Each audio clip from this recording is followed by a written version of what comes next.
The sixth hostage prisoner swap of the Gaza ceasefire deal took place earlier this Saturday. 3 Israeli hostages have returned to Israel after they were handed over to the Red Cross in the Gaza Strip in exchange for 369 Palestinian prisoners who were greeted by cheering crowds in Gaza and the West Bank city of Ramallah. Let's get an update on that now with our correspondent Noga Tanopolsky in Tel Aviv. Noga, give us more details on how the exchange went down today.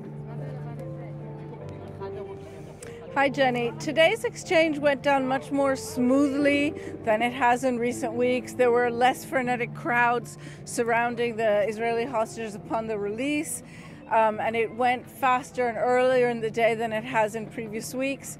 There have been some complaints, serious complaints on the Palestinian side that Israel released the prisoners, the Palestinian detainees and prisoners, wearing T-shirts with a big Star of David on it and this slogan, "We'll never forgive, we'll never forget." That has caused a lot of controversy from Israeli taxpayers who are not happy to have paid for that message. But other than that bump, in a week in which we thought this ceasefire might collapse, the fact is that things went much smoothly. I'm with Cecilia Cohen, who is a friend of the Horn family, who had 2 sons in captivity, one of whom, Yair Horn, was freed today, age 46. He's the football fan, Argentinian-born football fan who asked to overfly the stadium of his team in Beersheva on his way out. And I thought we would ask Cecilia first, how did you see him? What did you see on his face? I know him that he's a really happy person, and today his face looked really sad.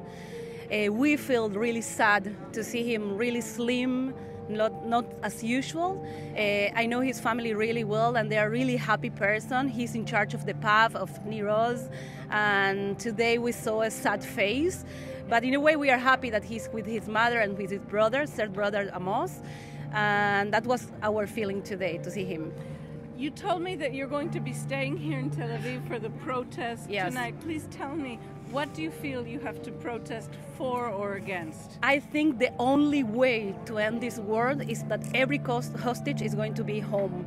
This is the only way to end this horrible war for us and for everybody. And we are fighting for that from the beginning of the war until today. We are waiting. You have to say that Yair is here, but Eitan, that is the other brother that was visiting him that weekend, he's not here. The family is not complete, and we are waiting for him. And that is our complaint, that this is more important. Have you had any news either regarding Yair before today or the other brother? Nothing. I talked to my friend this week, Dalia, and we were talking about something else. We didn't know that he's going to go out this weekend, and we didn't receive any video, nothing. We didn't know nothing about him or Eitan. In the beginning of the war, with the woman released in the first deal, we did know something about them, but just that. Okay, thank you very much for speaking with us today. Thank you very much. Thank you. I'm back with you, Jenny. Noga, so now that another exchange has taken place, what should we expect to see in the next coming days? Well, it's going to depend in part on Hamas, obviously, and the Israeli government and the Trump administration. President Trump issued a statement just a few minutes ago saying that his deadline of noon for Hamas to release all the hostages has passed a few hours ago, and that he will back up whatever Israel decides to do. That's quite a big statement.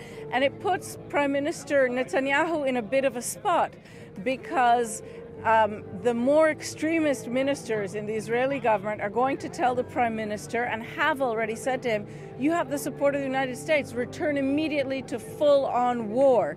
Whereas the people of Israel, the huge majority of the citizens of the State of Israel, do not want a return to war. And as Cecilia Cohen just said to us, they want the war to end and the hostages to all come back. So we're going to see, I would say, a somewhat pressured Israeli Prime Minister in the coming days, and we'll have to keep an eye on all sides of this mediation.